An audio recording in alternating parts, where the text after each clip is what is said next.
Bonjour tout le monde, Martin de Dealer de Wheels aujourd'hui, nouvel épisode. Je suis avec Amaury Cibo. Bonjour Amaury. Salut Martin, Tu vas bien? ça va et toi? Je te remercie. Tu me reçois chez toi, du coup, donc Grave, bienvenue. on est à côté de Paris. On est le Vésinet, ça s'appelle, c'est Ouais, ça? on est au Vésinet, Voilà. banlieue parisienne, banlieue ouest, un peu cossu. Très sympa, très agréable de venir ici. On est dans un super bel appartement, j'aime beaucoup, avec une belle petite déco qui ressemble à Amaury de ce que je vois un peu sur les réseaux.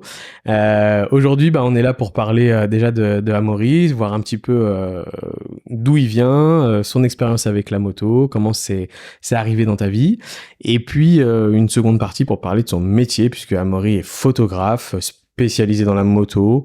Exactement. Oui, Amaury a même sorti un bouquin que je pense les spécialistes du chopper connaîtront. J'en parlerai un petit peu, puis je remettrai un petit peu sur les réseaux. Donc voilà. Amaury, je vais te laisser te présenter. Eh ben écoute, je suis Amaury Cibo, je suis photographe depuis, on va dire officiellement après formation depuis 2014.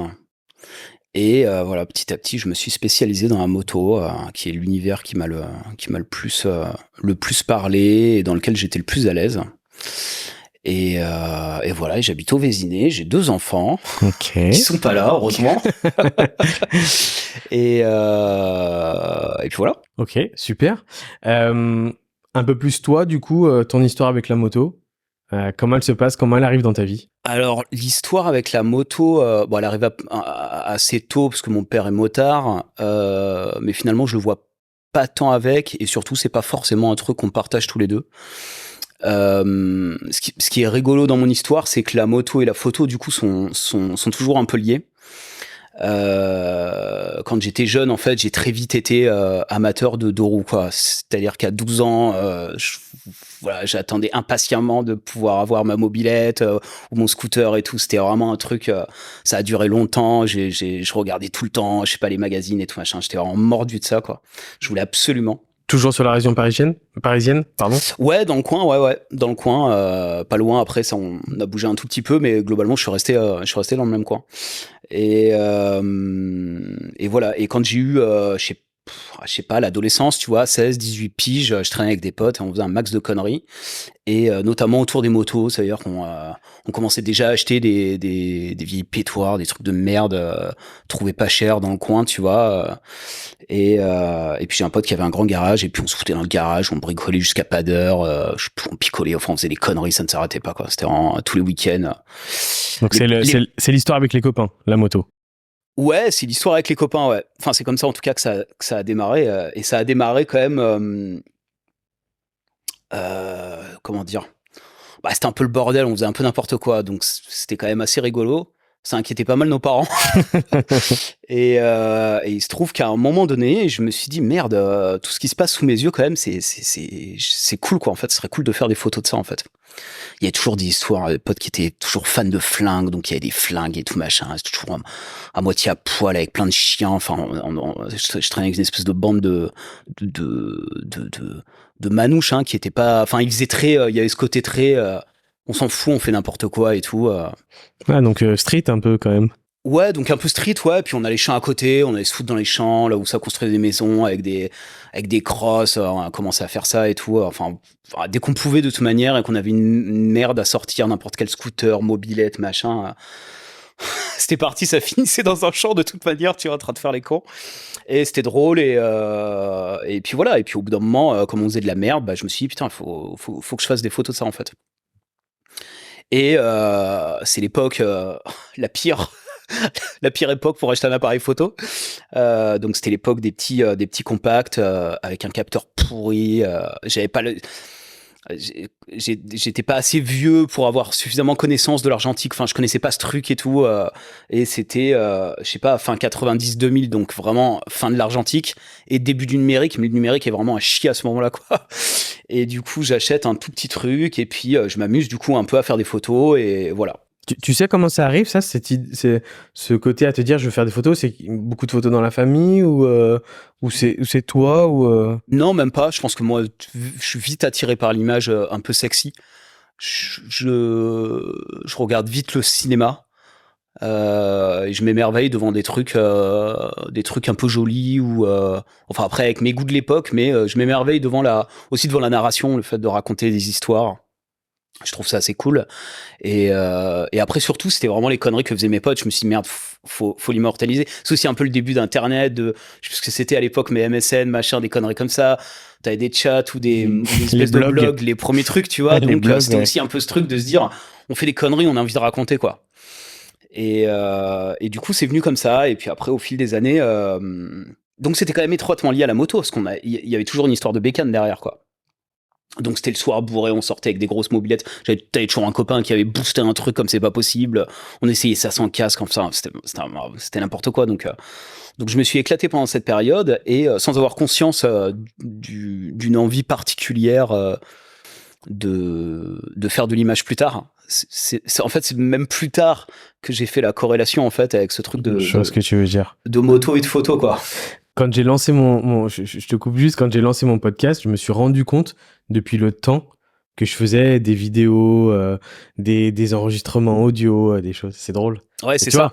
Et je me suis dit, ah mais en fait... ça vient pas de nulle part. Je suis sur YouTube depuis 2004. Depuis 2004. Et des vidéos qui sont vues par 32 personnes, qui sont de ma famille, des potes et des trucs, tu vois. Ah ouais, c'est marrant. Mais je savais pas que ça existait en 2004. Mais mes premières vidéos que j'ai balancées ou que j'ai faites, tu vois, ça date de ces années-là. Après, faut que je vérifie. Je les ai peut-être pas mis en 2004 sur YouTube. Je pense que t'as raison. Mais je les ai faites, tu vois, avec des vieux caméscopes et des montages. Oui, il y avait des déjà trucs cette fibre. Ouais. Bah écoute, c'est un peu ça. Et puis après, il se trouve que je me suis trouvé trouvé une nana et puis après, je suis passé dans une espèce de partie de ma vie. Alors pour tout bien raconter un peu, moi j'ai mes parents j'ai voulu aller quand même dans l'audiovisuel. Mais mes parents ne souhaitaient pas que j'aille là-dedans, ça leur plaisait pas trop, et ils m'ont dit va faire ta fac de maths, et c'était un peu ma deuxième option, mais que j'aimais pas du tout. C'était vraiment pour leur faire plaisir, et du coup j'ai fini là-dedans, et fac de maths, laisse tomber, j'ai fait 15 jours quoi, en fait, j'ai pas tenu plus, donc après je suis allé bosser, j'ai bien mis 6 mois, 1 an à leur dire que j'avais raté. J'avais jamais vraiment commencé en définitive. 15 jours, ouais, c'est... Et voilà, et j'ai enchaîné un peu des petits boulots et il s'est passé quand même une bonne dizaine d'années. Je me suis marié, j'ai fait des enfants. Donc j'ai eu ma petite vie plan-plan en jogging et crocs. En enchaînant des petits boulots. Et il y a un moment donné, je me rachète... alors ce petit appareil photo, je l'ai prêté à un pote et qu'il a perdu en voyage. Donc une grosse partie des photos disparues. Ah non, trop triste. Bah ouais, tout ce truc-là, en fait, c'est... Ah, parce que ça a été énorme. Ouais, là, ça s'est effacé, voilà. Bon, je sais pas si j'avais des photos extraordinaires, mais j'avais été témoin de ce truc. Bon, c'était un début, en tout cas. Et après, je sais pas, à un moment donné, je me suis racheté un boîtier pour un peu plus gros, pour partir en voyage. Et là, j'ai commencé. Et là, j'ai vu que ça y est, j'étais mordu, quoi. Donc un peu comme un geek, merde, super envie de découvrir tout ce qu'il y a autour de la photo et tout, et je passe plusieurs années vraiment passionné de ça quoi. Et au bout d'un moment, j'ai plein de proches qui me poussent en me disant mais putain, pourquoi t'en fais pas ton métier, tu vois. Même mes parents, tu vois, j'ai envie de leur dire quand même oh, il fallait plus pas un peu de ma gueule avant. quand même. Et puis bah au bout d'un moment, je me suis lancé, il y a un peu une prise de risque, donc j'ai arrêté parce que bon, j'étais marié avec 2 enfants quand même. J'ai arrêté de bosser à l'usine et puis je me suis trouvé une petite formation et il se trouve que j'ai commencé, j'en ai parlé à mon meilleur ami qui me dit mais attends, appelle mon père, tu vois, enfin c'est quand même un grand photojournaliste, voilà. Et moi j'avais jamais capté parce que je connaissais son père, j'avais jamais capté que c'était Yann Morvan, que tu connais peut-être pas, je ne sais pas. Non, je ne connais pas. Mais du coup qui est un peu lié aussi à la moto, qui a fait tout un tas de livres, qui a une très très grosse carrière dans le photojournalisme. Très très grosse. Et là, je pense qu'il a une bonne, je sais pas, une dizaine, une quinzaine de bouquins à son actif, tu vois, sur tout un tas de sujets assez grunge.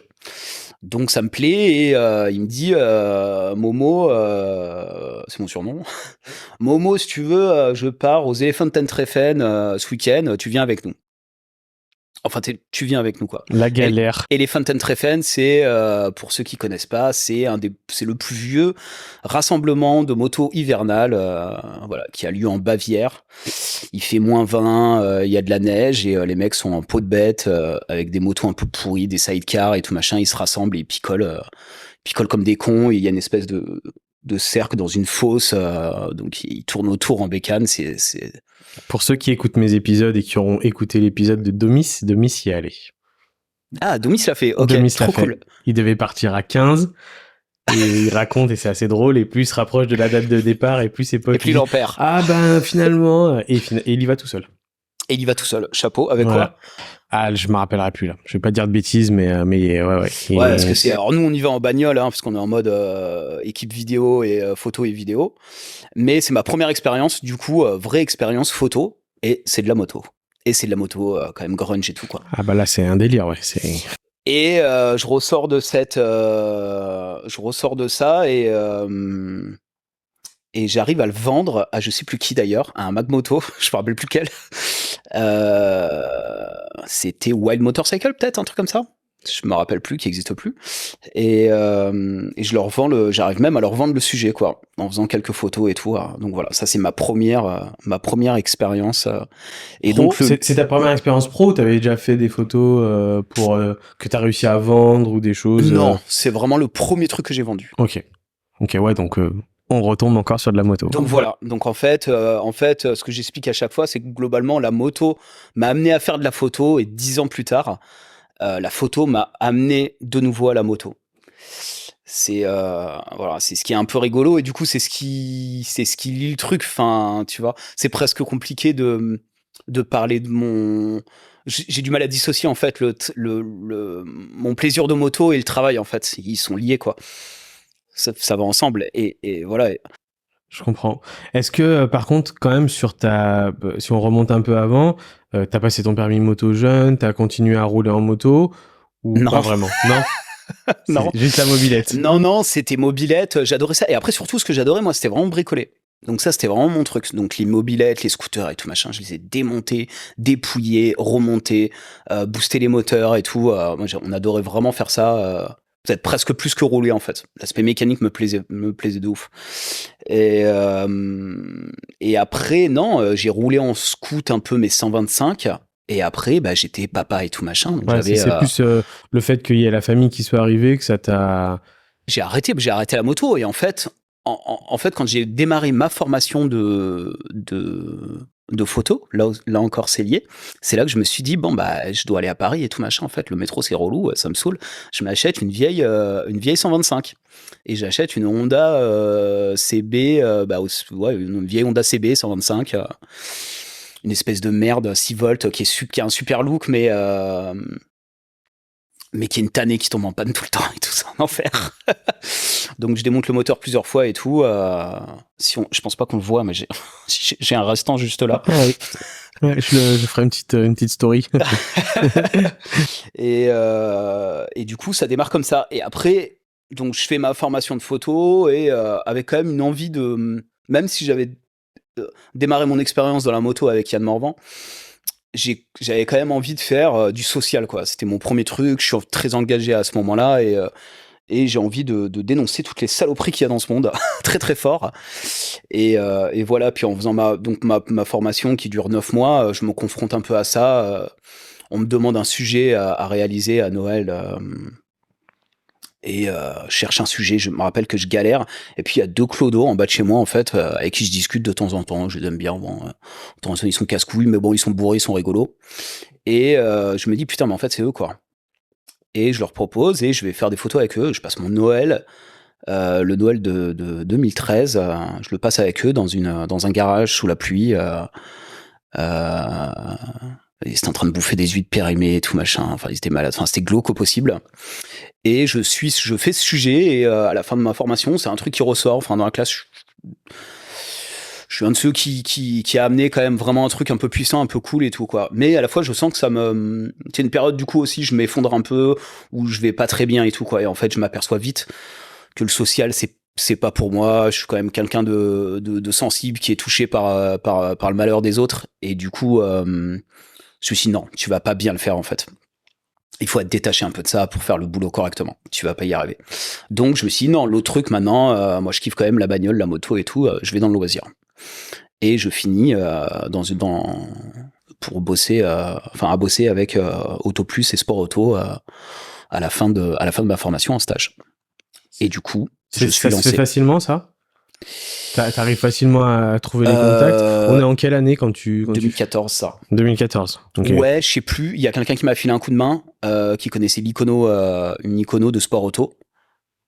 Voilà, on a échangé des emails et de toute manière, eux prenaient des stagiaires et tout, tu vois. Donc 2014, la presse écrite. Alors aujourd'hui, il y a quand même encore beaucoup de presse écrite. Quand je vais dans des tabacs, quand même encore beaucoup de magazines, il y a beaucoup de choses.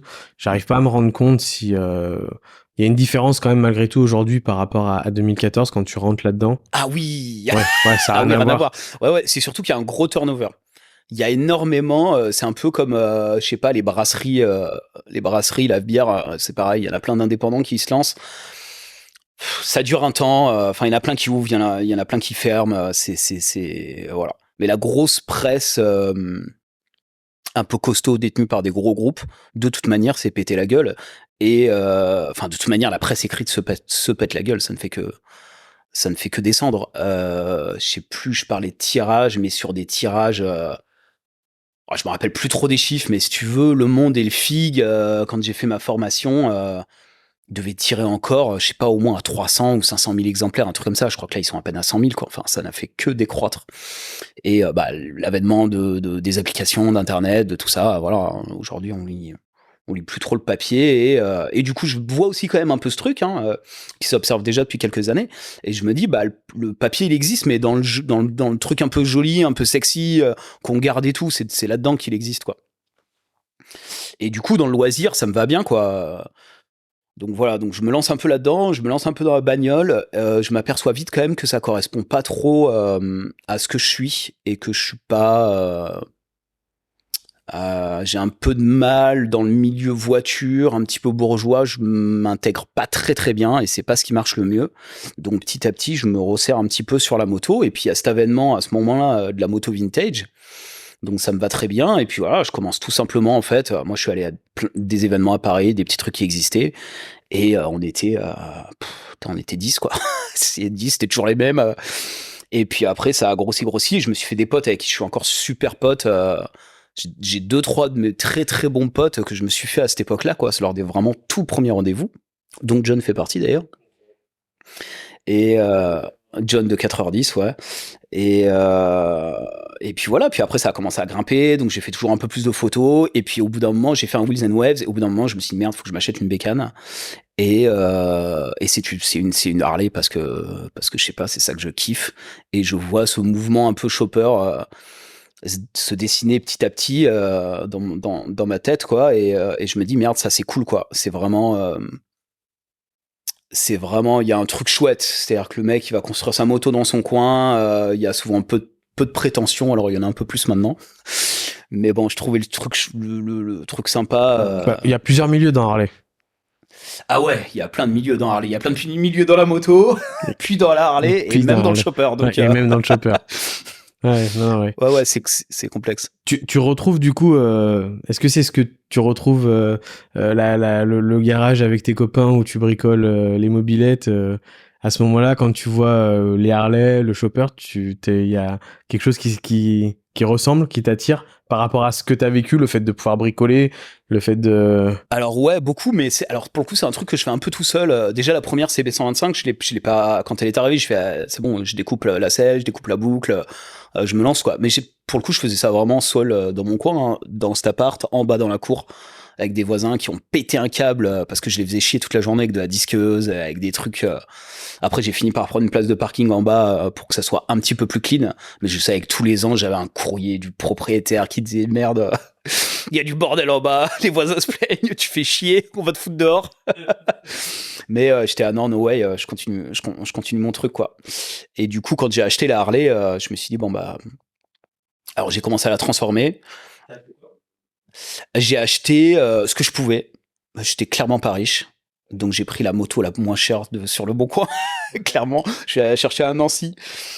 Et c'était un 883 de 1987. Donc un boîte 4, carbu. Boîte 4 carbu. Voilà, encore un peu... elle était pas très très jolie quand je l'ai acheté. Il a fallu quand même bosser un peu dessus. Stock du coup, non, pas modifié. Non, quand même, déjà un peu modifié. Un peu modifié. Et puis voilà, et je lui ai monté vite, je l'ai foutu un peu plus noir, découper des trucs un peu dans tous les sens, remonter, essayer des choses, monter, démonter, essayer de cleaner un peu le moteur, et voilà, et surtout c'était mon daily quoi, c'était ma moto de tous les jours, donc je la roulais tout le temps, je l'ai strutée. Donc sur Paris, ça l'a pas rangé la pauvre. C'était vraiment pas la meilleure des idées parce qu'avec les pavés parisiens, c'est vraiment l'enfer. Mais c'était mon daily et puis c'est tout con. Mais dans Paris, je sens que je suis un peu remarqué du coup parce que j'ai quand même une Harley un peu custom, assez cool. Et voilà. Et ça plaît. On s'arrête toujours devant une Harley. Ça plaît. Ouais, ça plaît. Bah, comme elle est assez vieille, elle reste assez fine. Elle a une gueule. Elle a une gueule qui marche bien et j'ai mon réservoir noir là avec marqué Gonzo. J'ai mon pote qui me fait mon logo Alors justement, on fait une pause par rapport à ça. Très bien. Pourquoi Gonzo? Pause Gonzo. Ouais. Ah, pourquoi Gonzo? Pourquoi Alors Gonzo, ça fait référence à tout le monde a vu Las Vegas Parano et ça fait référence à Hunter S. Thompson qui est un journaliste qui crée le Gonzo journalisme, qui est un journalisme très immersif où il vit vraiment ce qu'il est en train de raconter. Enfin voilà. Et du coup, ça vient de là, pas du tout des films de cul, parce que je sais qu'il y a eu amalgame souvent. Okay. Et donc non, ça vient de là, ça vient vraiment du journalisme. Et c'est un mec que je trouve génial. Ses bouquins sont ouf, son histoire est assez dingue. Et ça me parlait vachement parce que je suis pas le dernier à faire la fête. Et c'est vrai que tout ce que j'ai shooté dans la moto, c'était forcément associé à de la fête, beaucoup d'alcool, de la drogue et tout. Quoi. Donc je me suis dit, bon, ça match, c'est parfait, ça va très bien, quoi. Ok, non, mais je préférais, tu vois, que me faire une idée, je préfère avoir l'explication. Ouais, voilà. Et après, j'étais fan aussi de cette citation avec du coup ce truc-là qu'un pote m'a fait pour mon anniversaire, enfin ce dessin, quoi. Sleep late, have fun, get wild, drink whiskey, and drive fast on the empty streets with nothing in mind excepting falling in love and not getting arrested.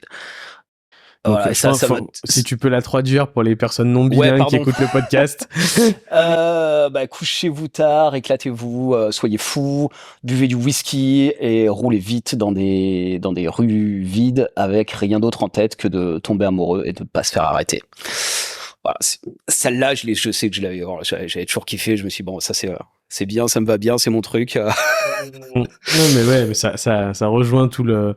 Pour ceux qui sont pas Chopper, peut-être que ça parlera un petit peu moins, mais bon, c'est un résumé de l'esprit. Ouais, shop. Voilà. Un peu grunge, un peu rock, voilà. Ouais, je suis d'accord. Pour rebasculer donc sur cette période où tu achètes cette première Harley, tu dis que tu la bricoles, tu dis que tu changes plein de choses, machin. Comment c'était autodidacte sur la méca et tout? Complètement, mais j'en fais depuis tout petit, donc ouais, complètement, ouais. Donc j'adore apprendre. Ça te fait pas peur d'ouvrir un moteur, de couper, de modifier, Ouvrir un moteur. Non, je me renseigne bien avant. Ouais. Je fais un peu attention. Et puis à un moment donné, quand il a fallu le couper, je me suis dit merde, allez, putain, c'est bon, c'est de l'acier. On coupe, quoi. Mais du coup, j'ai dû apprendre un peu à souder. Alors, je shoot pas au TIG et tout, hein, mais j'ai dû apprendre à faire mes soudures et tout. J'ai appris beaucoup en montant mon shop. J'ai été aidé beaucoup par Willy de Clutch Motorcycle. Alors c'est un garage qui n'existe plus. Willy est parti au Danemark, je crois. Mais à l'époque, on se fréquentait pas mal et il m'a filé un vrai coup de main sur le montage de certaines pièces. Mais après, sinon, sur le montage parce que du coup, j'avais monté ma Gonzo chouette, mais au bout d'un moment, je me suis dit, merde, je veux un chopper, un 6 bar, un rigide et tout machin. Et j'ai bien étudié le truc, et puis je me suis lancé, donc j'ai acheté les pièces petit peu par petit peu. Au moment où j'ai eu un peu de fric, je me suis dit, bim, je m'achète le plus gros, c'est-à-dire le cadre, les bacs à huile, les quelques pattes qu'il faut acheter. Donc je claque ma thune là-dedans, je fais venir un cadre des États-Unis et puis je monte tout et tout le monde me dit faut que tu foutes le moteur dedans, faut que tu vois bien, faut que ça. Et j'étais non, de la merde, moi mon délit, je le garde en fait, tu vois, j'en ai besoin pour rouler sur Paris tous les jours et tout, donc je le monte sans le moteur. Et je monte mon truc comme ça et je sais même plus trop combien de temps ça me prend bien 6 mois, je dirais. Et à un moment donné, je vois que la moto est prête, les roues sont installées, tout est installé, le 6 bar est posé, les pièces sont soudées, tout, la béquille, le machin, le truc. Et puis à un moment donné, bim, je balance le moteur dedans, quoi. Et avec quelques déconvenues, hein. Et après, très vite, on part avec 4h10. Alors très très vite, hein, quelques semaines après.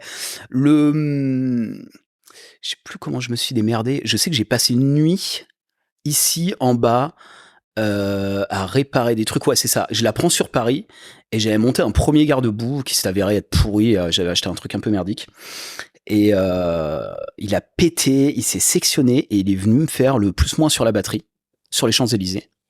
Voilà, les pavés parisiens. Et je tombe en panne, donc je sais plus comment je me démerde, j'arrive à récupérer la moto, sauf le lendemain je pars pour faire le JRRID, le premier JRRID avec John et tout quoi. Donc avec une moto cassée quand même.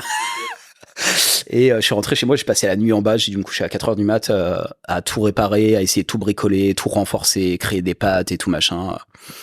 J'ai un petit atelier en bas dans mon garage.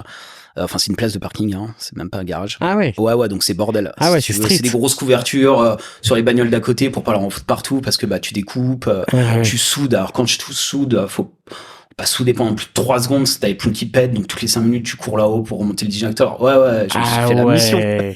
Ah mais moi j'adore, moi c'est génial, franchement c'est incroyable. Ouais. Incroyable.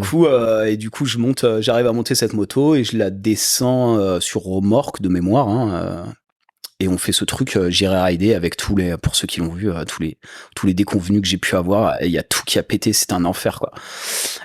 Toutes les premières soudures, tous les trucs et tout. C'était. Ouais, mais c'est ce qui fait le fun de cette vidéo. Oui, c'est ce qui fait le fun. Et puis nous, ça nous a éclaté. Alors moi, il y a eu des moments où j'en ai ras-le-bol, quoi. J'étais, c'est pas possible. Et puis je flippais, quoi. Je me suis dit, mais merde, je peux pas rouler 1 heure sans qu'il y ait une merde, quoi. L'ampoule, même des petits trucs, quoi. Mais c'était insupportable. Les autres, ça les a fait marrer. Ils en pouvaient plus, quoi. C'était génial, quoi. Eux, ils étaient avec des bécanes récentes et tout. Il y a tout qui fonctionnait. Incroyable. Comment tu vis ce daily en Harley dans Paris, du coup, principalement pour aller taffer et faire tes trajets. C'est ça, tout de suite, tu kiffes? Alors le shop dans Paris, ouais, c'est sûr, c'est kiffant. Après, c'était vite, c'est vite un peu too much. Dans Paris, j'ai eu plein de galères. La moto chauffe, t'es dans les bouchons. J'ai eu des trucs. J'ai fait un date un soir. Quand je suis rentré, j'ai la patte de frein qui a pété. Donc j'avais pas mis de frein avant. Donc voilà, chopper, pas de frein avant, tu vois. Donc quand il y a pas eu de frein arrière non plus, ça a commencé à être chaud, quoi. Donc je suis rentré, non, j'ai eu des histoires. Et au bout d'un moment, je me suis dit, c'est surtout la moto qui le vit très très mal quand même. Elle était vraiment en train de partir en pièce. J'ai le CC bar qui pétait très régulièrement.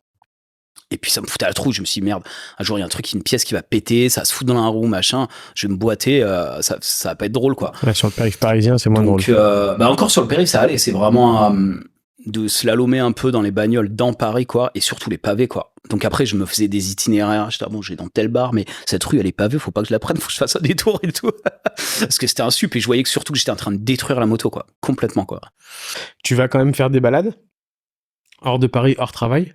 À ce moment-là, avec la moto? Alors, je fais pas beaucoup de balades juste pour la balade. En général, je bricole un truc et il faut aller tester, donc je vais tester un peu autour de chez moi. Et après, sinon, non, je me déplace avec ma moto pour faire des reportages photos. Donc, je vais beaucoup... alors, je prends pas toujours la moto, mais dès que je peux, dès qu'il y a pas trop la pluie, je me barre, et beaucoup en Angleterre. Pour aller faire des photos sur des événements chopper, flat track, pour aller bosser en fait. Ok. Mais là, tu vas en moto ou non? En Angleterre? Ouais. Ah, tu prends la moto de Paris? Ah oui. Ah oui. Ah oui, j'ai eu des histoires aussi en Angleterre. Hein. J'en ai des bonnes à te raconter si tu veux. Hein. Donc tu prends quoi? Tu prends le sac à dos? Non, le CC, je prends ouais, sur le CC bar, j'attache, j'ai mon matos, j'ai 3 t-shirts, 2 slips et basta quoi. Ah ouais. Ma tente et puis voilà. Ah oui, d'accord. Ok. Et donc incroyable. Et donc voilà, bon voilà, j'ai eu mes aventures, j'ai commencé à me faire des potes pas mal en Angleterre. Alors il se trouve aussi que cette même moto, avant qu'elle passe en chopper, quand c'était ce qu'on appelle entre guillemets la Gonzo, donc la moto noire que j'ai gardée, hein, j'ai le cadre en bas et tout, il y a juste à rebalancer un moteur dedans, tu vois, et elle est toujours là, elle existe. Et je me suis mis un peu à faire du flat track avec. Donc ça c'était assez rigolo j'ai eu le respect. La première fois que j'ai fait du flat track, je l'ai fait vraiment comme il était monté, donc avec un guidon haut et des cale-pieds hauts. Donc j'étais comme ça quoi, sur la bécane. Pas du tout une position de flat, quoi. Non, pas du tout quoi. Et c'était en Hollande et je me rappelle les Hollandais venaient me voir en me disant mec, Oh, t'es dernier évidemment, hein, mais mec, t'as eu les couilles quoi, c'est trop trop cool, j'adore et tout, et je vais me faire chier sur ce truc, j'en pouvais plus, j'étais en nage, c'était impossible à conduire et tout, j'ai là aussi un peu peur de me boiter. Et après j'ai fait quelques autres sessions, mais je l'ai mise en mode un peu plus flat track, donc j'ai changé le guidon, j'ai mis des cale-pieds plus bas, j'ai remis des suspensions et tout machin, et je me suis un peu plus amusé là. Donc l'idée quand même à terme de cette moto, c'est de lui redonner son truc flat track, parce qu'elle est très très cool à rouler comme ça. Et du coup voilà, et donc en faisant le flat track, donc et le DTRA qui se passe en Angleterre et en Hollande, je bouge et je me fais pas mal de potes dans ce truc quoi. Et parmi les les histoires un peu insolites, il y a une année, je pense que c'est 2019, je pars avec mon pote Nico au Trip Out. Et bon voilà, on fait 3 jours, je fais des taufs, on fait la fête, notamment le dernier soir, on se met une bonne race. Et je finis avec un pote qui s'appelle James, et le Big James, pour ceux qui le connaissent. Et voilà, on finit genre à 5h du mat, on fait un tour du truc, on voit qu'il n'y a plus personne, on se dit bon, on laisse coucher, hein, ça a l'air fini, tu vois. Et puis on va au dodo, et nous on se casse avec mon pote Nico le lendemain et tout, et la moto merdait, il y avait un truc qui allait pas, il y avait un truc chelou, je sentais que c'était en train de partir en couille. Et à un moment donné sur l'autoroute, elle se coupe complètement, et ça y est, c'est fini. Donc je suis sur l'autoroute en Angleterre, tu vois, avec une batterie à 0 volts, donc je sais qu'elle est cuite, que c'est mort.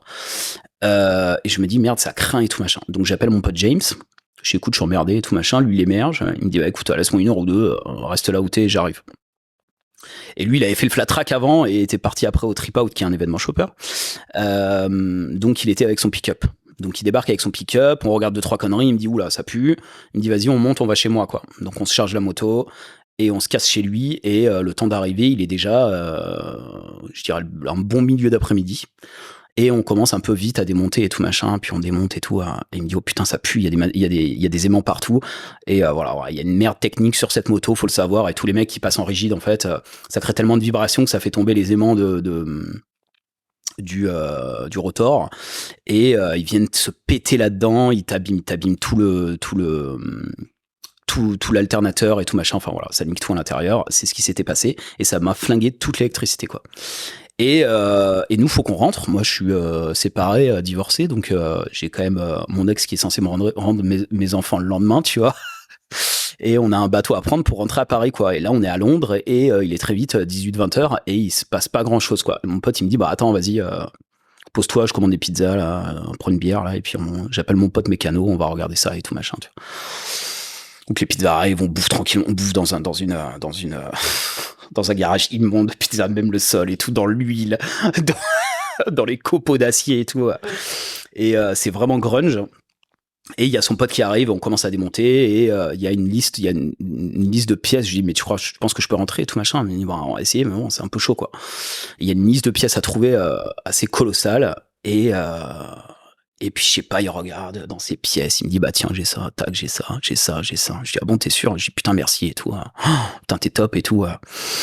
Et après donc il passe des coups de fil, il me dit il y a l'autre James, c'est le photographe et tout machin, et on fait venir une pièce par Uber et tout qui te manque machin tout ça. Donc le mec il a géré toute la nuit. Il y a la grosse pièce qui manque. Qu'on arrive à trouver, ils appellent un mec, donc dimanche soir, il commence à être 23h minuit et tout, le mec il est là, putain, vous faites chier, merde, t'as vu l'heure et tout, non, on en a besoin, c'est urgent, c'est un mec bien, c'est un français et tout, machin, faut qu'il rentre chez lui et tout, il a besoin pour repartir avec sa bécane et tout, on prend les bagnoles, on traverse Londres, et on tombe sur un mec, c'est un gros moustachu, bien vénère et tout, qui dit, j'ai la pièce, c'est 600 pounds et tout, machin, et j'étais, mec, j'ai pas de 600 pounds là, en fait. Et donc James en question me dit non bah écoute, non mais t'en as besoin. Je dis écoute, je la paye, on s'arrange. Et donc il me paye la pièce et tout machin. Donc il me paye tout le soir, il s'occupe de tout et tout machin. On remonte la bécane, on s'aperçoit qu'il y a le câble d'embrayage qui a 2 doigts de péter, qui me ressort un câble d'embrayage. On remonte toute l'électricité, et il nous manque quand même le joint du primaire. Et donc on remet de l'ancien joint, mais qui est un petit peu qui est esquinté quoi, et du coup qui laisse une fuite sur le frein arrière. Donc sympa, je me retourne Londres-Paris avec un frein qui est graissé quoi, à l'huile de boîte, donc super. Et on se rebarre à 2h du mat, donc épuisé. Et on tape la route comme ça, et on roule d'une traite avec mon pote, on s'arrête juste pour mettre de l'essence, on roule d'une traite jusqu'au bateau. Ce qui Donc fait, sans frein, lui il avait pas de phare, enfin un truc. ce qui fait combien de kilomètres à peu près? J'en ai aucune idée, Je sais mais pas. je sais plus du tout. Mais tu Ouais. roules, je sais pas, 3 heures, je dirais. Ouais, donc ouais. Les bancs de nuit à Ouais, gauche, ouais. sans phare, sans frein, enfin un truc Ouais. sympa quoi. Tout va bien. Tout va bien. Et voilà, puis on a réussi à rentrer, on s'est effondré comme des grosses merdes dans le bateau. On a rien vu, moi j'ai même pas vu partir ni arriver le bateau. Ah ouais, hein. tu C'était m'étonnes. vraiment, Ouais, tu m'étonnes. c'était un mec qui est venu te réveiller en disant mec faut y aller là. Et du coup voilà, donc belle histoire. Après bon, j'ai évidemment remboursé mon pote, mais si tu veux sur ce truc-là m'a toujours marqué. C'est une des plus belles histoires que j'ai pu avoir humaines dans le milieu du shop. C'est-à-dire que le mec je le connaissais quand même pas très bien et il m'a tout ouvert et il m'a tout démerdé quoi. Et moi je l'ai remboursé si tu veux, mais il m'a jamais réclamé un centime quoi. C'est moi qui venais qui lui dis mec je te dois des sous tiens hop, voilà ton PayPal tu vois. Et je me suis dit mec mais putain mais quelle humanité en fait, tout le monde s'est démerdé en fait pour moi pour que je puisse repartir et tout, c'était assez ouf. Je trouve qu'il y a des histoires plus ou moins grunge comme tu dis, mais dans le milieu de la moto, dans le milieu du chopper, où il y a souvent des pannes, on va pas se le cacher, hein, c'est des vieilles motos. Ouais bah voilà. ouais ça te ment pas Il y de a souvent, il y a beaucoup d'histoires comme ça. Moi, j'en ai eu. J'ai des potes qui m'en ont raconté. Comme tu dis, cette humanité, elle existe vraiment et la passion, elle permet à des gens des fois qui ont rien à voir, ouais de se rassembler. qui sont d'univers complètement Ouais. différents.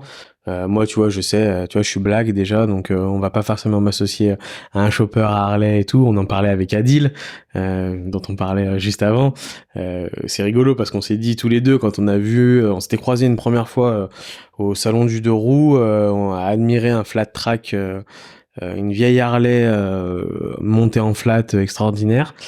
Et après, on s'est dit tous les deux, putain, deux blacks qui aiment bien les Harley, c'est pas non plus, ça court pas les rues, on va dire. Bah ouais en France, En après France, aux États-Unis il y a enfin, tout un milieu, il y a un bien gros sûr. milieu Ouais. qui est très très cool, il y a une Ah belle ouais, histoire. ouais. Mais en France, c'est moins moins le cas. Et c'est vrai, c'est ça qui nous avait rapprochés. Et après, des histoires comme ça, c'est ça que j'aime aussi dans dans cet univers du deux roues. Je dis Harley, mais ça existe aussi sûrement parce que c'est celui que je vis un peu plus, mais je suis sûr que ça existe dans d'autres marques et dans d'autres, à partir du moment où il y a la passion du deux roues.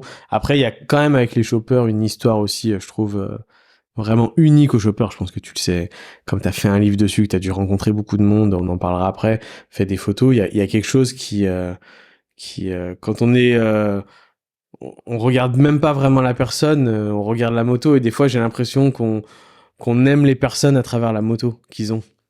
Ouais Tu ouais. vois, sans chercher à, ça pourrait être le plus gros des connards, peut-être, mais tu vois, du moment que cette moto elle lui appartient et que les gens ils sont devant la moto, il il y a quelque chose qui se passe et qui fait que ça. C'est un peu ça, ouais. Après, ouais, c'est marrant. Enfin, c'est vrai que moi, j'ai eu l'occasion quand même de rencontrer des drôles d'oiseaux dans ce milieu et des gens assez finalement très différents, même d'un point de vue social et tout. C'est assez, c'est ce qui est assez étonnant, quoi. Mais quand tu regardes tu vois, sur les réseaux sociaux, surtout, tu te rends compte qu'au final, elle est cette mode-là, elle est mondiale. Enfin, je vois par exemple Oui, complètement. Ouais. récemment le Japon qui a acheté, enfin récemment, depuis un petit moment, mais le Japon qui a acheté tous les moteurs, tous les pannes, tous les cheveux, Ouais, tous c'est les, clair. Ouais, c'est le tout Japon. là-bas. Ouais. Et tu vois, ils ont quand même réussi malgré tout à lancer leur propre style, Japan Voilà, style. exactement, Tu vois, exactement. Ça, c'est ce qui est très très cool, c'est que en Europe, on s'inspire quand même beaucoup de ce qui est fait aux États-Unis ou au Japon. Les Japonais vraiment ont pris des motos qui étaient belles, qui savaient pas construire, enfin en tout cas qui n'avaient pas faites, et ils ont su leur apporter vraiment leur propre style. Et c'est génial. Hein. Moi, j'ai fait Yokohama et tout. C'est absolument charmé et tout ce qui touche, c'est vraiment c'est ouf quoi. Déjà ils ont ce savoir-faire de donner une belle patine à une moto en fait, de garder ce qu'il y a d'assez cool, un peu route, c'est tout quoi. Tout en gardant un espèce de design hyper joli, épuré et tout machin. Non, ils ont un truc de ouf. C'est les. alors qu'historiquement, on les connaît plus pour les sportifs, quoi. Et voilà, c'est ça. Tu vois, On les connaît plus pour les sportives. C'est là Mais tout ce milieu-là, hot rod et tout machin. Et puis c'est vrai qu'ils achètent tout quoi. Bon, ils ont du pouvoir d'achat, les Japonais. Et ils s'achètent des. Ouais, c'est clair. Hein, ils arrêtent pas. Il y a rien qui les arrête. Je vois des vidéos passer des fois de petits boui-boui de 50 mètres carrés où dedans t'as 40 moteurs par terre de shovel et de panne. Ouais, c'est clair. C'est clair. C'est complètement ouf, quoi. Ok. À ce moment-là, comment ça se passe, toi, la photo, du coup? Il y a du job? Alors, la photo, ça, globalement, moi, j'en vis depuis 2014. Donc, j'arrive quand même à en vivre. Maintenant, j'ai des périodes qui sont pas forcément toujours faciles. Je me refuse un peu à aller dans la mode et tout. C'est pas du tout un milieu que j'aime. Donc, je me refuse un peu à ce genre de truc. Donc, je reste sur des niveaux de job. Enfin, j'explose pas dans le sens où, et puis je me refuse à faire une pub pour Carrefour ou un truc comme ça, tu vois. J'ai pas envie d'aller là-dedans. Donc je reste sur des niveaux. Moi, ce que j'aime vraiment, c'est le reportage. Ce que j'aime, c'est les clients qui m'appellent et qui me disent voilà, nous on veut des photos de ça.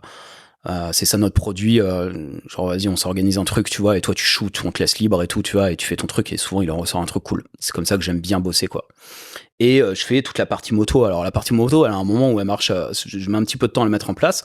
Et après, il y a un moment donné où ça explose un peu. C'est-à-dire vraiment, je commence à connaître du monde, je fais des photos et je les vends surtout à beaucoup de mags en même temps. Donc, du coup, le truc marche bien parce que sinon, il n'y a pas de thunes dans le magazine moto, quoi. Donc, c'est compliqué de vivre de ça. Mais je comprends qu'en faisant un sujet et en le vendant à 4-5 mags en Europe, bah là, ça marche.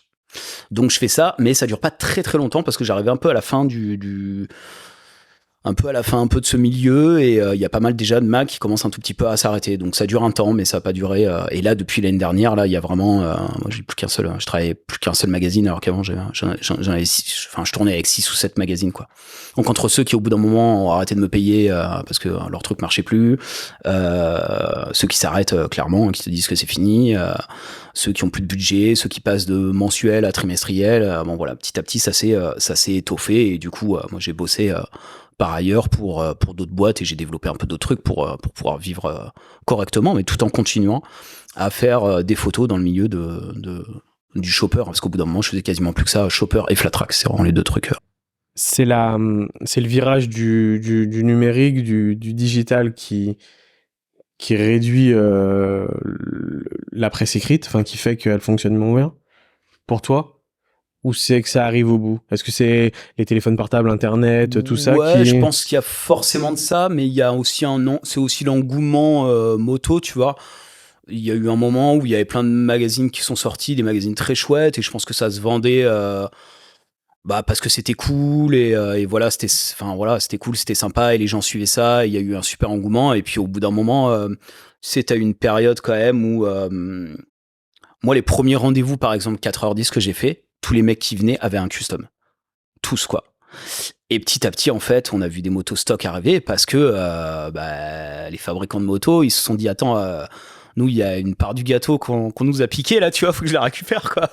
Donc ils se sont mis à faire du néo-rétro, quoi, et ça a fonctionné parce que les mecs, au bout d'un moment, à force de tomber en panne, d'avoir des galères, de payer cher des trucs, ils se sont dit attends, moi j'ai la même chose, c'est neuf, j'ai pas de problème avec les flics, ça fonctionne, j'ai pas de problème, machin, c'est pour aller au boulot, bim. Et du coup, ce marché-là a grossi au détriment du custom, et du coup la presse pour moi s'est étoffée avec, tout simplement, quoi. Ok, ouais, donc ouais, c'est vraiment l'adaptation, on va dire, des constructeurs. Les constructeurs nous ont volé le custom. Ouais, le custom d'origine, quoi. Ouais, voilà. Ouais. Mais c'est vrai. Après, je pense que t'as des gens qui sont dans le néo-rétro qui seraient incapables, par exemple, de faire ce que t'as fait, les histoires que tu nous as racontées. Tu vois, dans la moto, c'est une petite niche particulière. Ouais. Moi, j'ai beaucoup de mes potes qui adorent les Harley, mais tu vois, qui n'achèteront jamais des anciennes. Moi, j'ai un 1340 de 98, donc tu vois, je suis quand même à carbu, mais je suis pas non plus sur du moteur sur un chouchou, ouais, c'est ça. Ouais. Donc j'ai une part entre les deux, mais déjà rien que la mienne, il y en a certains qui l'adorent, mais qui seraient incapables de conduire ça tous les jours.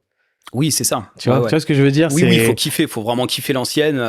Et c'est vrai que, mais après, puis faut se nourrir un peu des galères et tout. Il y a des moments, mon shop, moi le dernier trip là, par exemple, il m'a quand même fatigué, quoi. Enfin, il y a des moments, c'est dur. Donc là, moi, petit à petit, je l'ai un peu mis de côté. Puis je me suis dit, je l'esquinte, ça m'emmerde. Je le roule beaucoup aussi, je lui mettais beaucoup de kilomètres. Donc au bout d'un moment, j'ai arrêté et puis je me suis acheté un scooter pour pouvoir rouler sur Paris. Il y a un scooter qui est très cool. Et mon Spadio, voilà. mon super scooter. T'as pas acheté un X-Max Yamaha Non. Non. Bah, si j'ai eu un Bergman pendant un petit moment. Et puis après, je me suis dit, merde, quand même, j'aimerais bien avoir le fameux Spadio. Et moi, j'ai plein de potes qui en ont, en fait. Hein. Dans ma team, on est, je sais plus, on est 6 ou 7 à en avoir. Hein. Donc, c'est assez cool. Et du coup, voilà. Et puis voilà, j'ai fini par me trouver un Spadio. Et voilà. Mais ouais, non, enfin, pour en revenir au néo-rétro et tout ça, je pense que du point de vue des constructeurs, il y avait, je pense, une demande par rapport à ça, un marché qui s'ouvrait. Bon, c'est sûr que ça aurait été bête qu'ils s'engouffrent pas dedans. Oui, bien sûr. Parce que bien sûr, mais non, c'est vrai que ça avait une certaine limite. Enfin, je veux dire, même les mecs qui étaient un peu bricoleurs et qui ont voulu se lancer dans des trucs, je pense qu'au bout d'un moment, bon, ça a dû les saouler, ou alors, enfin, moi, je sais pas, j'ai entendu des potes, hein, c'est de se faire arrêter par les flics, hein, beaucoup quand même, hein, d'être dans l'illégalité pour des trucs de merde. Bah, au bout d'un moment, quand tu te prends des prunes et tout, bah, ils finissent par te remettre dans le droit chemin, hein, clairement. Et tu vois, pour une histoire un peu qui va dans ton sens, c'est que donc j'ai podcasté Philippe, donc qui est le patron de KS Motorcycle, qui est un site internet de vente de pièces principalement à Harley. Et avant d'avoir KS, Philippe, il avait un site internet blog, parce que c'était dans ces années-là, de photos de Harley. Il allait sur tous les festivals et il faisait des photos et il les remettait donc sur son espèce de blog. Mais ça a été un truc qui a eu, je vais pas dire de bêtises, mais énormément de vues à l'époque. Ok, putain, c'est marrant, non, je savais pas. Et tu vois, et c'était juste le repartage d'aller dans des festoches de moto, prendre toujours des vieilles Harley, parce que lui, il est aussi fan, voilà, des shops et tout, et de les repartager sur un site. Et au final, lui, il a fait ça un peu comme ça par passion. Il s'est retrouvé avec un site, je me rappelle très bien quand il m'en parlait, qui a eu, je vais pas dire des millions de vues, parce que ça serait peut-être exagéré, mais ça se trouve c'est ça, je me rappelle plus trop. Mais beaucoup après, de personnes. Tous les mecs, pour avoir construit un shop, tous les mecs qui construisent une Harley, ils ont besoin de voir ce que font les autres, ce qui se fait et tout, quoi. Moi, je passais mon temps quand même sur Insta à me dire, ah bah tiens, il y a tel mec, alors lui il a fait ça, cette petite patte il l'a construit comme ça, lui il s'est pas fait chier, il a pris du plat, du machin, du truc. Ah, t'as besoin de te nourrir, t'as besoin d'images en fait, de voir ce qu'ont fait les autres et tout, parce que quand tu construis le tien, je suis pas designer non plus, quoi. Donc il y a un moment donné, je me suis dit, bon, comment je le fais, puis il y a des soucis un peu de conception, de trucs comme ça et tout, quoi. Donc j'ai beaucoup appris, mais c'est sûr qu'il y avait ce truc toujours de photos où les gars tous ceux qui préparent des motos, souvent, ils ont un dossier sur leur ordi avec une sélection de photos pour les inspirations, pour ce qu'on veut pas et tout, quoi. Moi, sur mon Insta, on sauvegarde, enregistré, j'en ai plein. Chaque fois que je vois un petit truc, je dis, oh putain, c'est une bonne idée, ça. Mais ouais, je comprends. Et du coup, bah voilà, moi j'ai shooté plein de choppers. Alors, je sais pas si ça a servi tout le temps à ça. Moi, j'ai plutôt essayé de raconter un peu l'histoire des gens et puis mes histoires à travers les reportages que je faisais. Pour ceux qui ont, alors la consécration un peu, ça a été ma rencontre avec un monsieur qui s'appelle Sik, qui est hollandais et qui tient 13.5 Magazine, qui est un magazine gratuit de la marque Motorcycle Storehouse. Donc, Motorcycle Storehouse, à un moment donné, souhaite faire ce magazine et le distribuer gratuitement pour inviter les gens à aller chercher le mag. Pour inviter les gens à aller chez les concessionnaires. On est d'accord, c'est un revendeur de pièces, hein. C'est un revendeur de pièces, ouais, principalement Harley. Et voilà. Et donc il fait 21 numéros. Alors, il s'est tristement arrêté l'année dernière. J'ai tout de suite eu une super bonne entente avec ce mec Sik. Et dès le numéro, je sais plus 3 ou 4, on a commencé à collaborer et il m'a pris grosso modo 2-3 sujets dans chaque mag pendant, je sais pas, ces 4 ou 5 années où on a bossé ensemble. Et moi, il m'a dit, t'écris ce que tu veux en fait et raconte-moi des histoires, tu vois. Et à ce moment-là, je me suis vachement éclaté parce que du coup, déjà, j'y arrivais. J'étais, je fais ce que je veux en fait, tu vois. Donc mes taufs, c'est moi qui vois, c'est moi qui gère et tout. Si ça part en couille dans la connerie ou des trucs comme ça, tu vois, on y va. Quand on s'est barré aux États-Unis, qu'on a fait des événements avec mes potes et tout, tu vois, j'ai pu raconter en fait toutes les conneries qu'on faisait et comment j'en ai un où c'est vraiment comment est-ce qu'on est arrivé là-dedans, qu'on a squatté l'entrée, qu'on s'est bourré la gueule, qu'on a aidé un mec qui était tombé dans un feu, qu'une coupure d'électricité en plein concert, enfin voilà, toutes les merdes. Le lendemain matin, j'étais malade, j'avais vomi partout. Après, on était allé se faire des whisky café et tout dès le matin et tout. Enfin, c'était n'importe quoi, tu vois. Et lui, il a adoré ce truc. Et j'ai adoré aussi écrire en fait toutes ces raconter toutes mes conneries ou les conneries des gens en fait, ou toutes les histoires qui pouvaient se passer pendant les shoots quoi. T'as quand même cette faculté d'écrire aussi du coup. Ouais, alors absolument sans prétention. Je raconte mes conneries, donc ça marche bien quand j'ai des conneries à raconter. Quand j'en ai un peu moins, je suis pas journaliste non plus, donc je trouve je peux galérer quand même à certains moments à écrire mes trucs. Mais oui, j'écris, je commence à écrire en fait avec lui. Ce qui me dit ouais, faut écrire l'article ou t'écris, et puis au bout d'un moment, je me suis dit ah tiens, j'ai peut-être envie de raconter des trucs, ce serait peut-être pas con et tout, pourquoi pas. Et puis je me lance. Alors après, c'est retraduit dans l'anglais, donc et j'écris pas en anglais directement parce que j'ai pas le niveau. Alors il y a certains moments, comme en plus je fais des voyages pas mal à l'étranger, il y a des trucs qui me viennent du coup en anglais. Donc je me retrouve avec des textes écrits à moitié anglais, moitié français, qu'après je retraduis, que eux ils repassent derrière et tout quoi. Mais bon, le fond de l'idée est là. Et je me suis vraiment éclaté et je remercie Sig pour sa confiance et de m'avoir laissé m'avoir permis de raconter un peu ces histoires telles qu'elles se passaient quoi, avec toutes les conneries. Pour avoir une idée, à part si ça te dérange d'en parler, mais quand t'as un contrat comme ça, enfin je sais pas si t'as un contrat ou si te il te disait à chaque fois tu fais quelque chose, c'est quelque chose qui te permet de vivre, je vais pas dire bien vivre. Non, la presse moto, ça. Tu vends quoi? Tu vends une série de photos, c'est un prix, c'est défini. Ouais, moi, avec Sortinen Alpha, moi, j'envoie globalement un reportage. J'envoie, je sais pas, 50 photos, des fois 100, des fois plus, sur des trucs, des gros événements comme Trip Out ou Listen Waves, où j'enchaîne des photos et tout. Et t'entends Si qui m'appelle, il me dit, mais putain, ton truc là, je sais plus ce que c'était un hook-up en Angleterre. Il me dit mais mec j'ai même pas mis de texte ni rien, je suis déjà à 8 pages parce que il me dit les photos sont trop cool, ça marche trop bien, il y a une belle lumière et tout machin, il se faisait que des doubles et tout quoi. Sur le magazine aussi j'ai eu une très belle place, donc c'est chouette vraiment.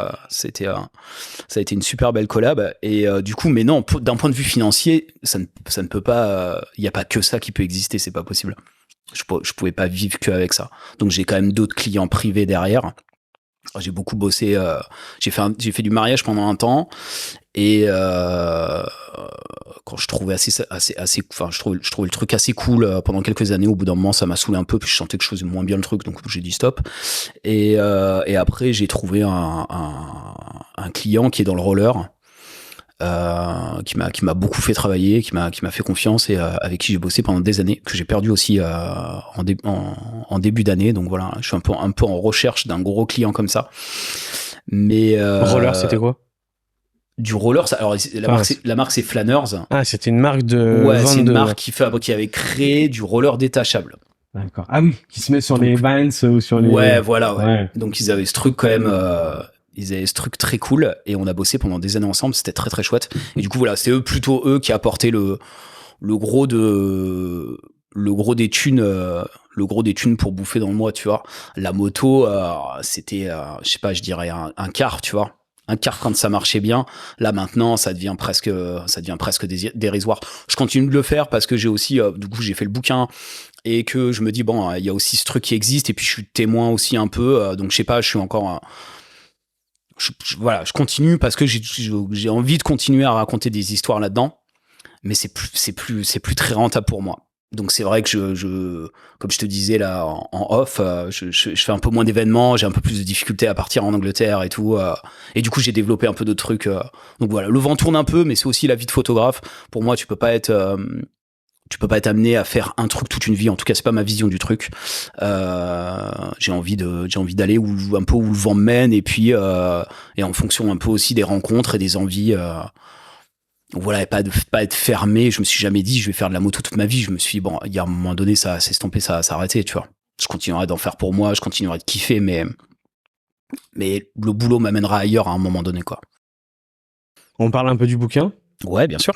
Comment ça se passe? Comment te naît l'idée? Est-ce que on te propose? Est-ce que ça vient de toi? Est-ce que... Non, le bouquin, on me l'a proposé. C'est le meilleur ami de la copine de mon frère qui est éditeur. Et mon frère lui parle de ce que je fais et il dit, oh tiens, c'est marrant, lui, il fait des photos un peu dans le monde et il photographie des choppers, des motos de foufou, là.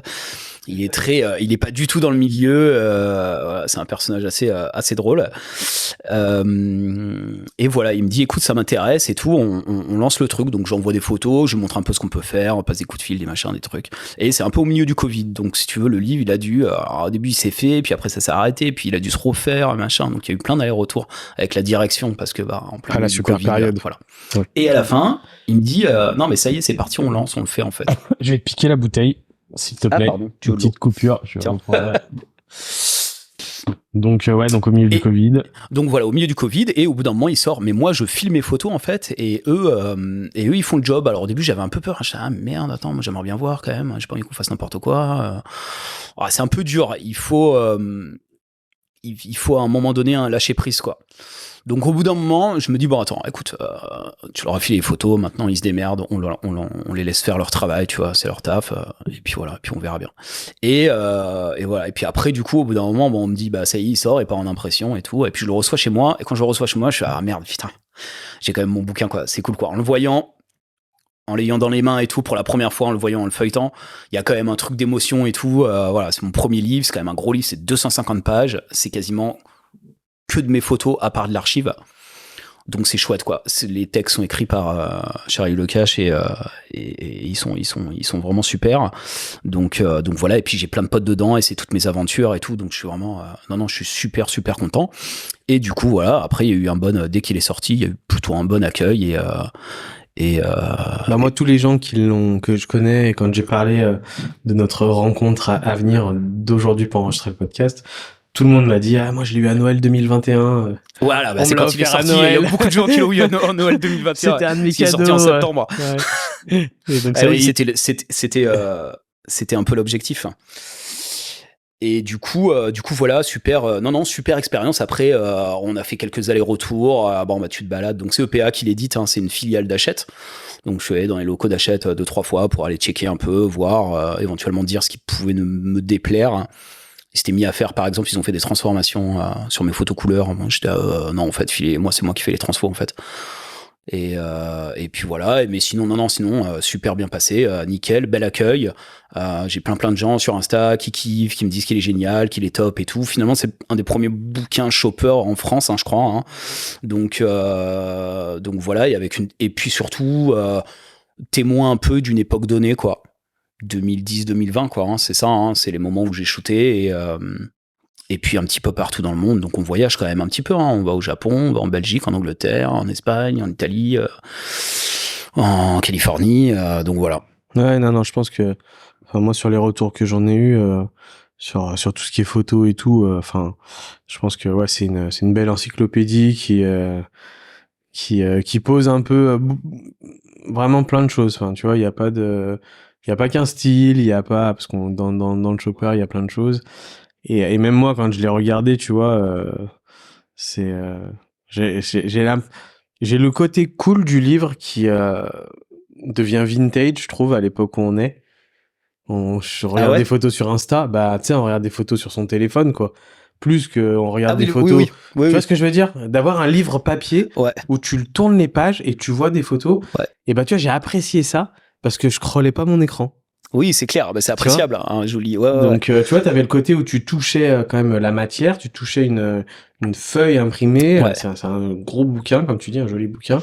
Et c'est ça, moi, que j'avais bien apprécié, c'est tourner des pages, être posé et me dire, je suis pas sur un écran de téléphone, et avec tout ce qui y a de plus folklore un peu dans les shops et dans ce qu'on peut retrouver. Donc ouais, c'est pas parce qu'on enregistre un podcast ensemble forcément, sinon je t'aurais pas proposé si j'aimais pas ce que tu faisais. donc voilà, mais les photos sont incroyables, franchement.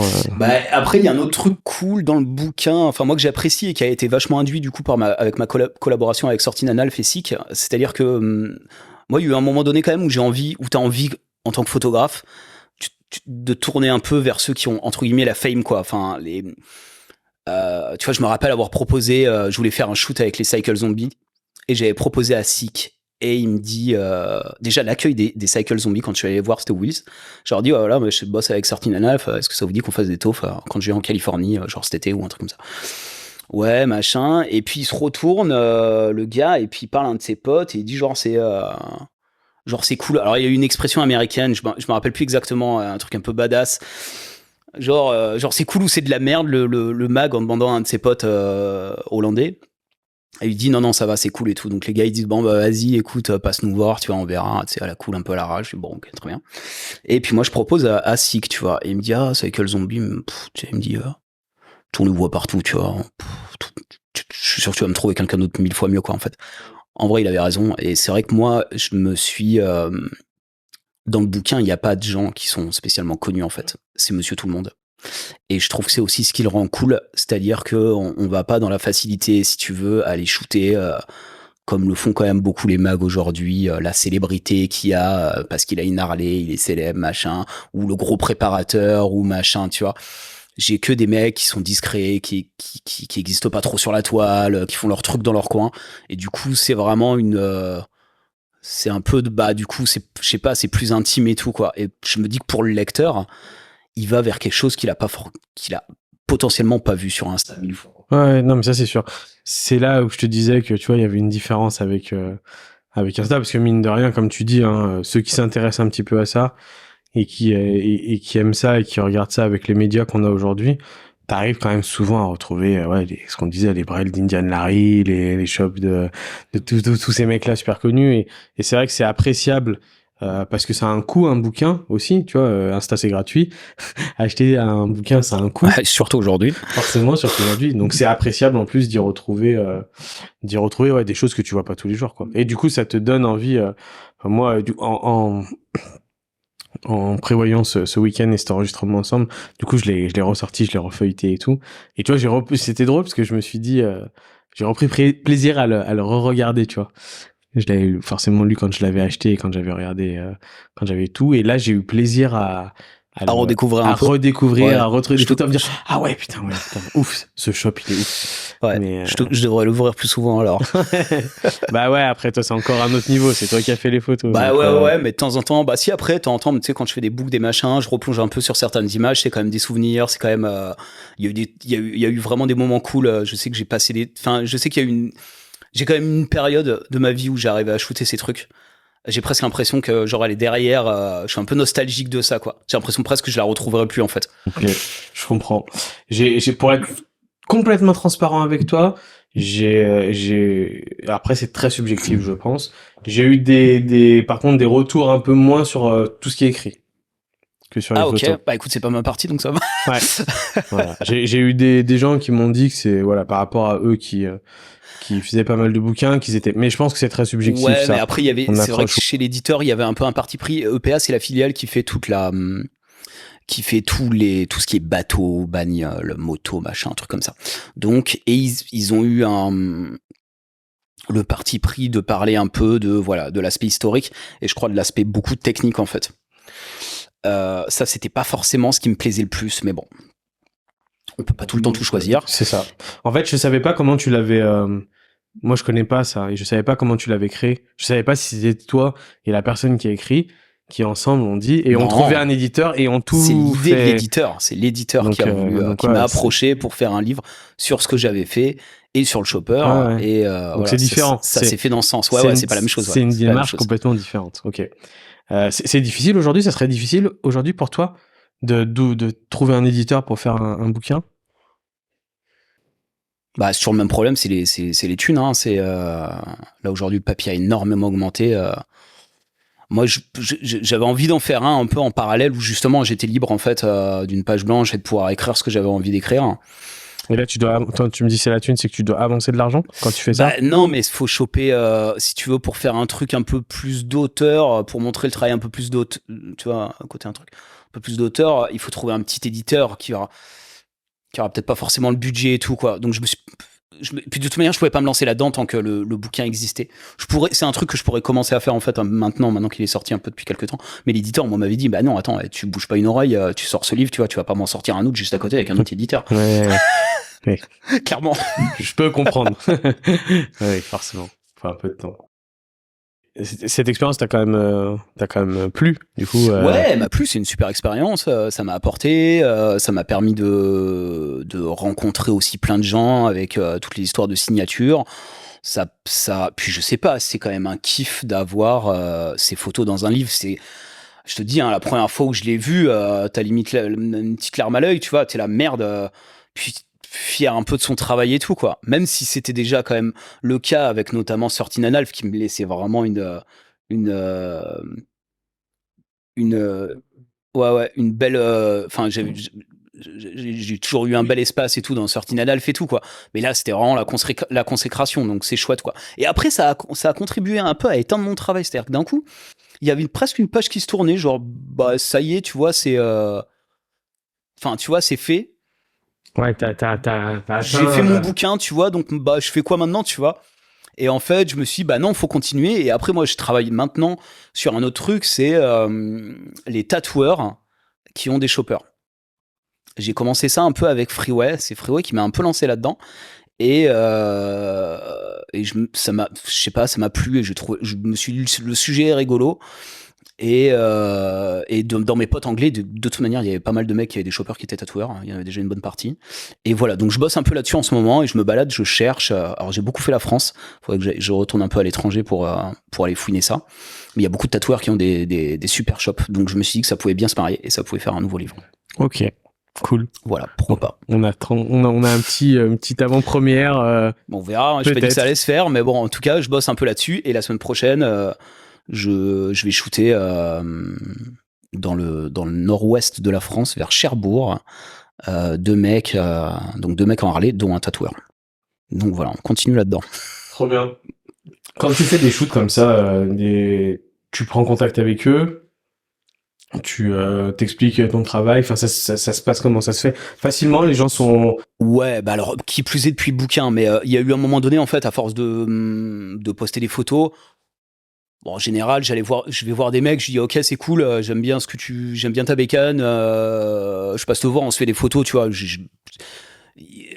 C'est arrivé une ou deux fois que les gens disent non, tu vois, et ils disent non pour des questions de discrétion, tu vois, que je comprends parfaitement, tu vois, et puis bon, bah, je passe à autre chose, c'est vraiment pas grave. Mais non, la plupart du temps, ah ouais, génial, trop cool. Mec, t'es la bienvenue.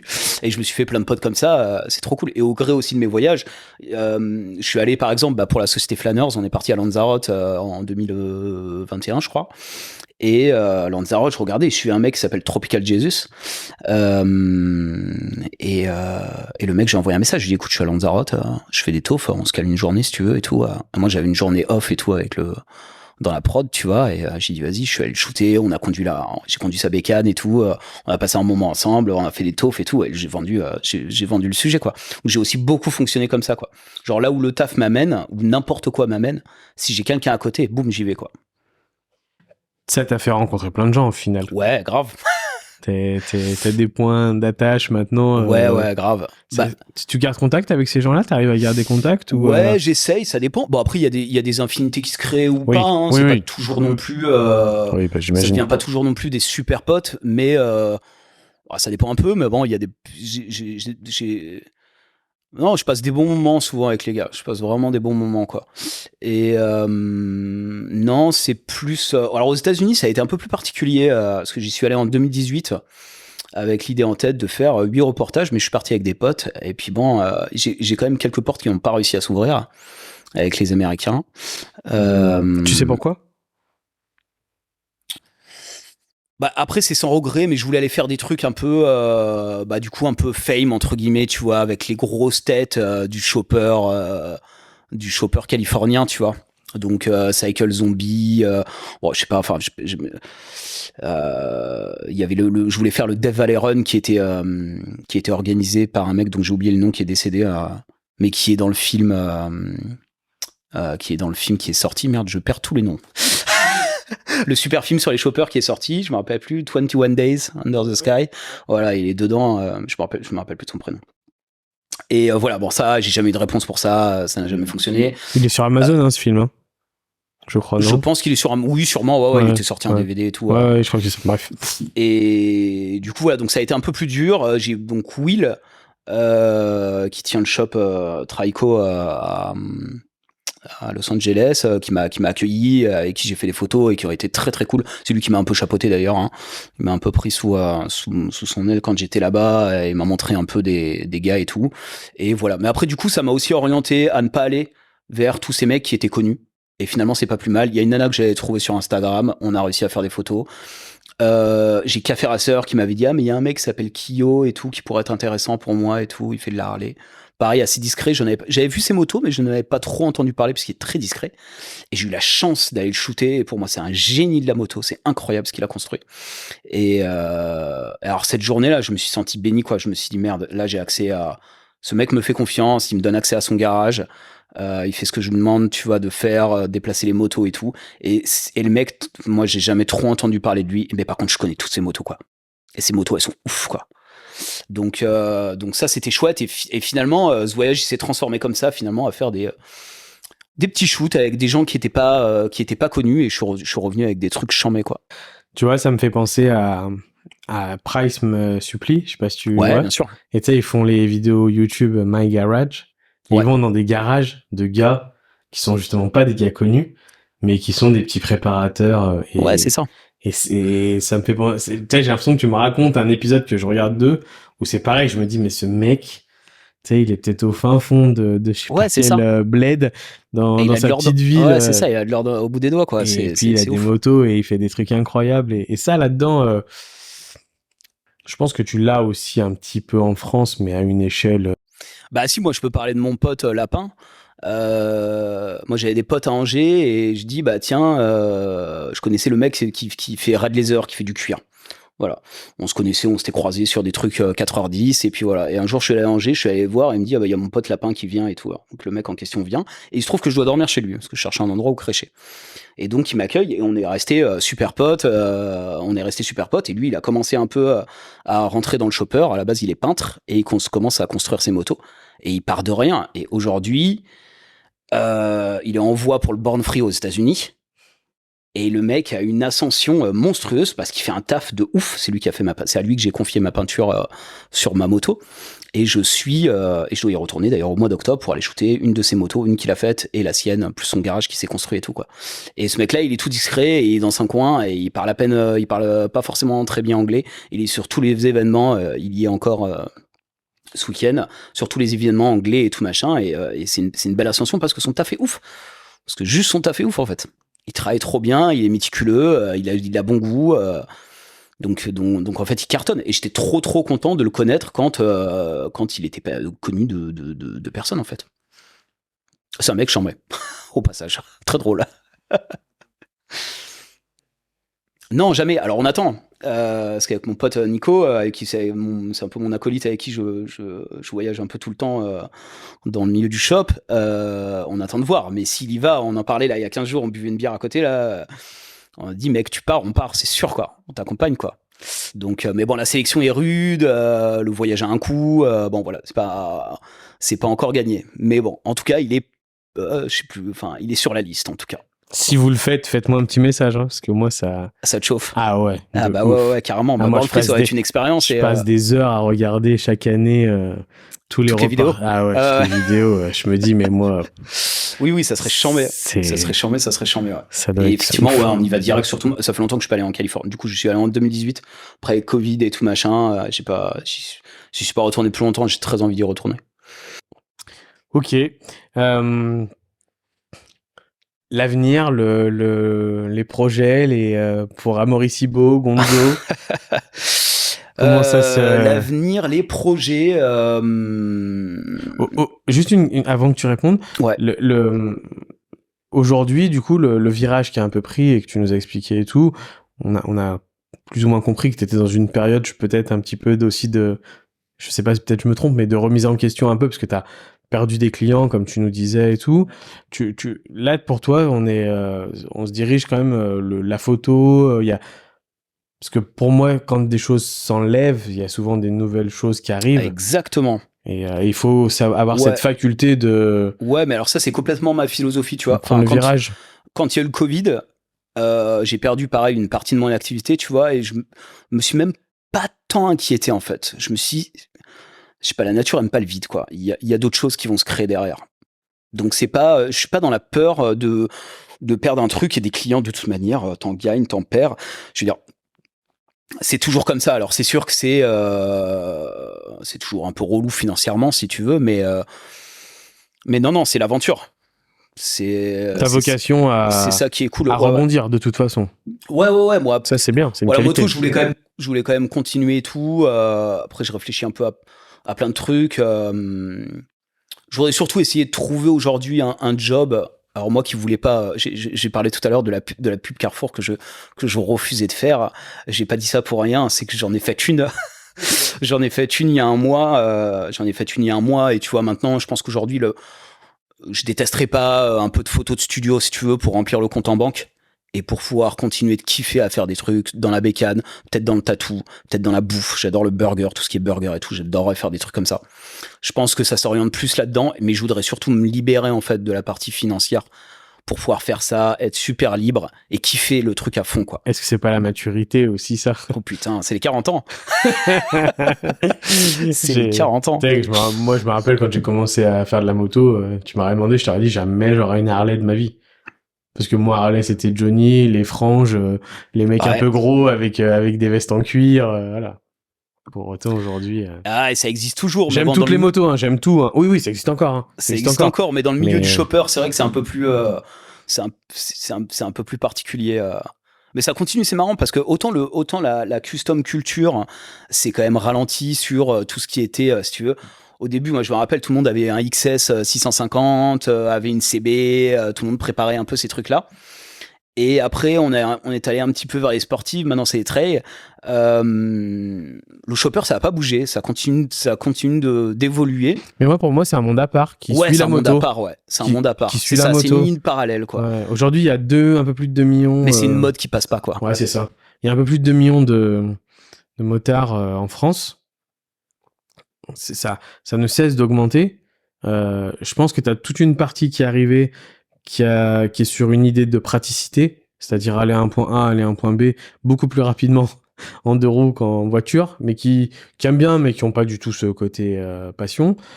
Donc ça a augmenté un peu les chiffres des ventes de motos, des équipements. Tu parlais du trail. J'en parlais, mon dernier podcast a été fait avec quelqu'un qui fait enduro, qui a commencé par le trial, enduro et trail. Donc lui, il est vraiment sur ce créneau-là. Il attire des gens qui ont acheté des GS pour rouler sur le périph' et arriver vite au boulot, à quand même se servir de la vocation première de leur moto, qui était de pouvoir barouder aussi dans les chemins, dans les forêts et tout.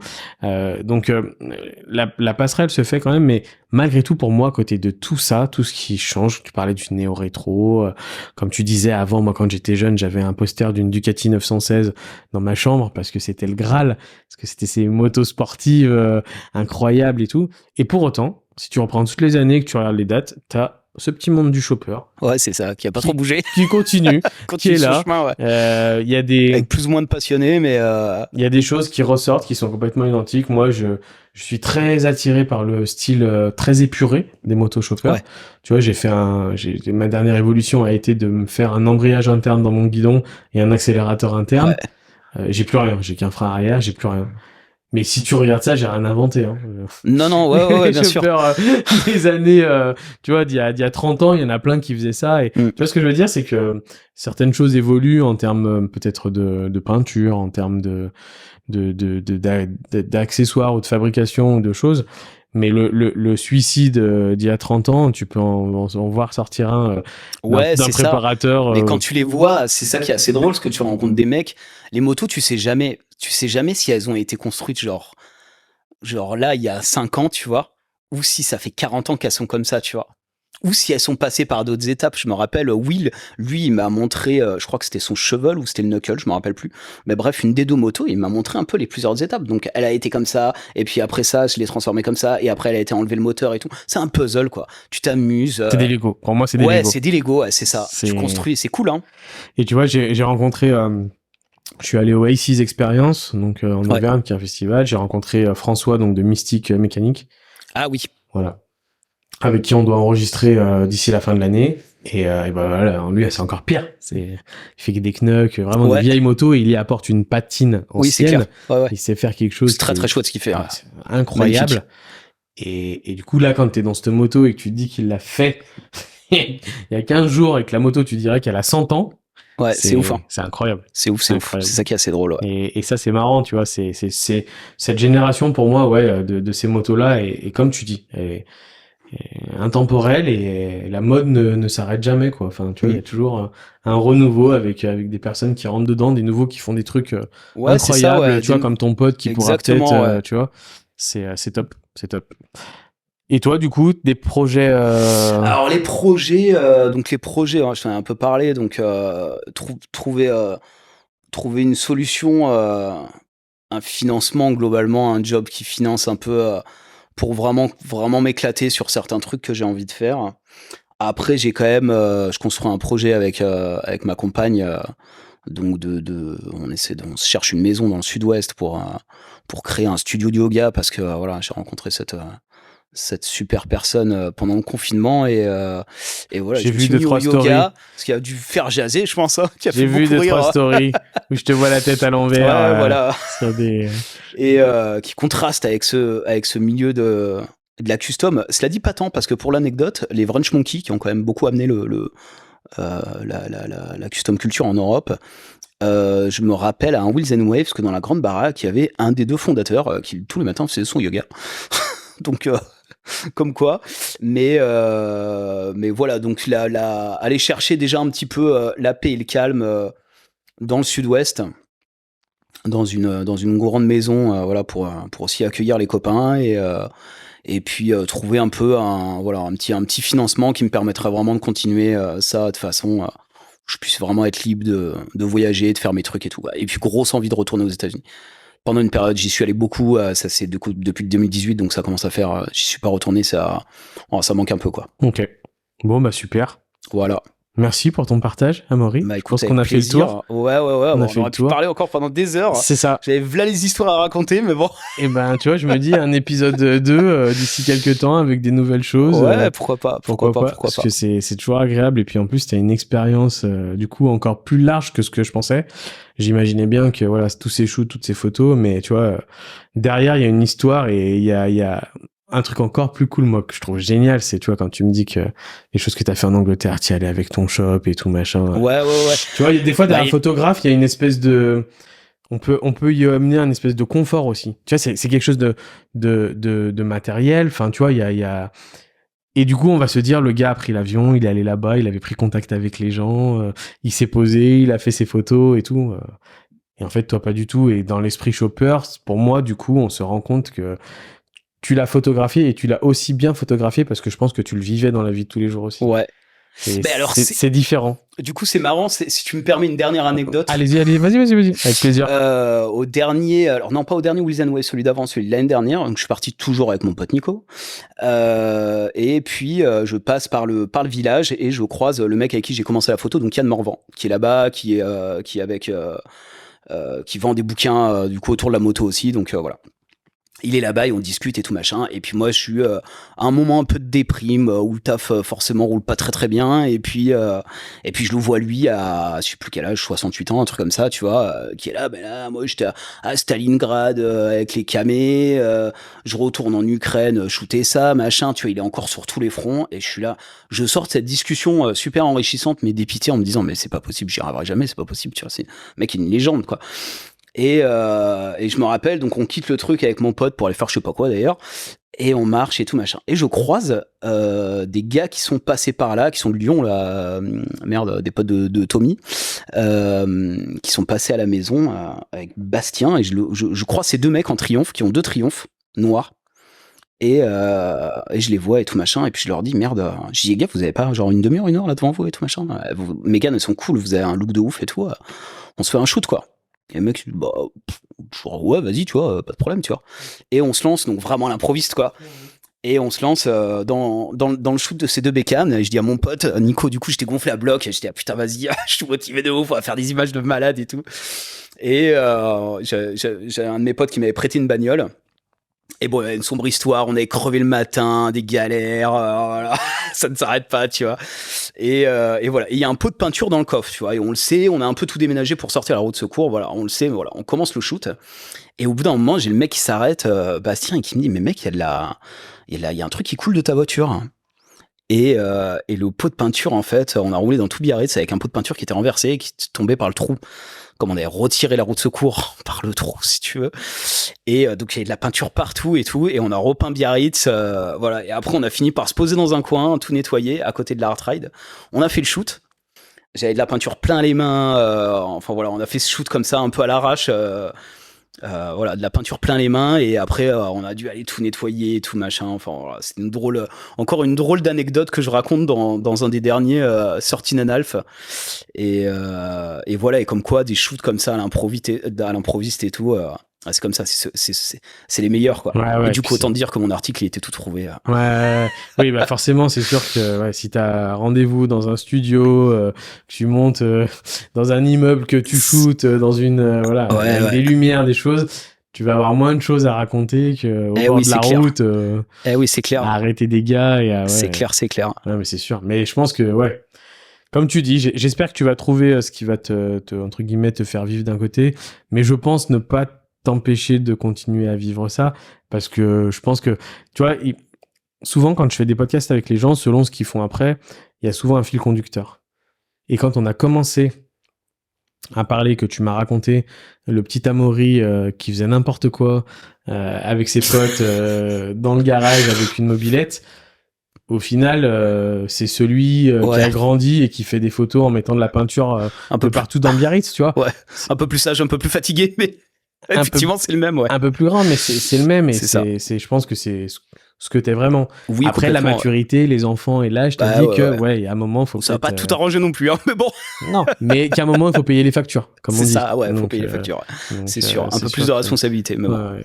Mais en tout cas, bravo pour ton parcours. Bah écoute, c'est gentil. Tu vois, je savais pas encore toute ton histoire et elle est plutôt incroyable. Je suis content, j'adore. Moi, tu vois, de mon côté, j'adore être témoin de ça. Tu vois, toi, t'adores mettre un cliché sur des choses que avec ton œil d'artiste que tu vois et pouvoir avoir ce moment-là que t'as capté et que t'as immortalisé dans le temps.